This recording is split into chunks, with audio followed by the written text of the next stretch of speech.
अस्सलामुअलैकुम वरहमतुल्लाहि वबरकातुहू। इन-लॉज़ में जो है हमारे यहाँ शादी चल रही थी, उसके लिए तकरीबन रोज़ ही सफ़र था और सफ़र लंबा था क्योंकि ज़ाहिर है उनका घर थोड़ा दूर है।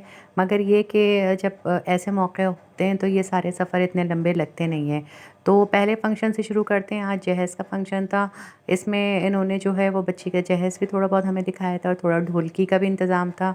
और यहाँ पे हमारी नवासी जाके बहुत ज़्यादा खुश थी। उन्होंने खूब इस फ़ंक्शन को एंजॉय किया। और ढोलकी में भी ये था कि उनकी जितनी क्लैपिंग कर सकती थी करी। जहेज़ के बारे में मेरी ये ना एक सोच ये है कि मुझे लगता है सबसे मुश्किल काम ये है कि आप अपनी बेटी जो है वो किसी और को दें। मगर ऐसा हमारा माशरती निज़ाम बन गया है कि जिसमें हम लोग जब बच्चियों की तारीख़ें ठहरती हैं या शादी का कोई नाम आता है, तो सबसे पहले हम लोग तैयारियों में लग जाते हैं कि कितने जोड़े, जितने हमें सामान वग़ैरह उनका करना है। तो इसमें ये सबसे बड़ा जो हमारा हो रहा होता है लॉस, वो हमारे ज़हन से निकल जाता है और फिर जब बच्चियाँ रुखसत हो जाती हैं, जब आती है ये बात ज़हन में। इसके बाद मेहंदी का फ़ंक्शन था। मेहंदी में ये था कि ये भी एक तरह की छोटी-मोटी ढोलकी थी। यहाँ पे लड़के वालों के घर गए थे और इसमें ये कि जो बेटा है उसको थोड़ी बहुत रस्म हुई थी इसके साथ। ये शादी जो है आपस में ही हो रही है बहन-भाइयों के घर में, तो ज़ाहिर है इतने ज़्यादा खुशियाँ जो हैं वो बहुत ज़्यादा डबल ही हुई हुई हैं क्योंकि ज़ाहिर है एक ही ख़ानदान है, एक ही फैमिली है। और ये इन्होंने मेहंदी का बड़ा प्यारा इंतज़ाम किया हुआ था, जो सजाई हुई थी चीज़ें। यहाँ बच्चों के फंक्शन थे, थोड़ी बहुत ढोलकी हुई, खाना इनका बहुत शानदार था। मैं पहले व्लॉग डाल चुकी हूँ यहाँ पे कि यहाँ पे क़व्वाली भी हुई थी और क़व्वाली नाइट हुई थी, बहुत शानदार हुई थी।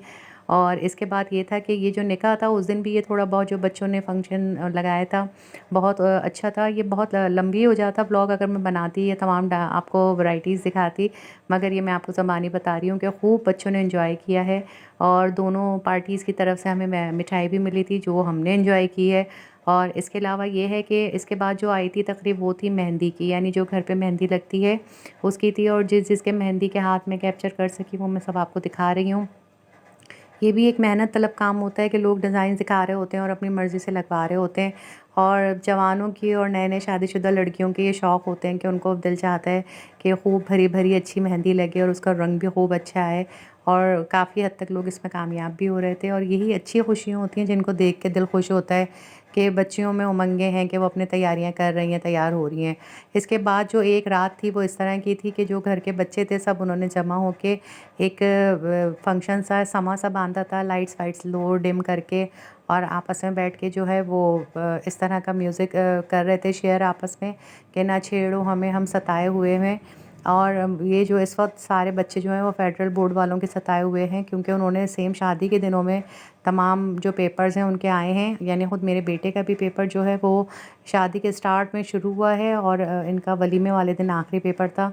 तो बिल्कुल इन लोगों ने बोर्ड वालों ने जो है इस वक्त शादी का काफ़ी मामला हल्का कर दिया था इस वजह से कि उनको ये चीज़ लग रही थी कि भई ये बच्चे जो हैं इतनी अच्छी तरह एंजॉय ना कर सकें। मगर फिर भी ये हुआ कि जवानी उम्र ही ऐसी होती है कि इसमें सब बच्चे रातों को जाग भी रहे हैं और सुबह यूनिवर्सिटियों में भी जा रहे हैं, अपने कोचिंग्स भी ले रहे हैं, सब कुछ है। और आपस की शादी का मैं आपसे ज़िक्र कर चुकी हूँ, उसमें ये सबसे अच्छा माहौल था जो मुझे पसंद आया कि बच्चों ने आपस में बैठ के गैदरिंग लगाई और खूब कव्वालियाँ वगैरह गाईं और सब ने एंजॉय किया। मैंने भी आज मौका मिला मुझे तो मैंने भी खूब एंजॉय किया। बस ये है कि अल्लाह मियाँ सबकी खुशियाँ सलामत रखें, इन लोगों को खैरियत के साथ अपने-अपने घरों में खुश रखे। और जो हम जैसी बड़ी उम्र के लोग हैं उनके लिए तो यही होता है कि बच्चे जो हैं अपने-अपने घरों में खुश रहें। इसके बाद हमें चाय मिली, चाय पी हमने और उसके बाद घर रवानगी की। अल्लाह हाफ़िज़।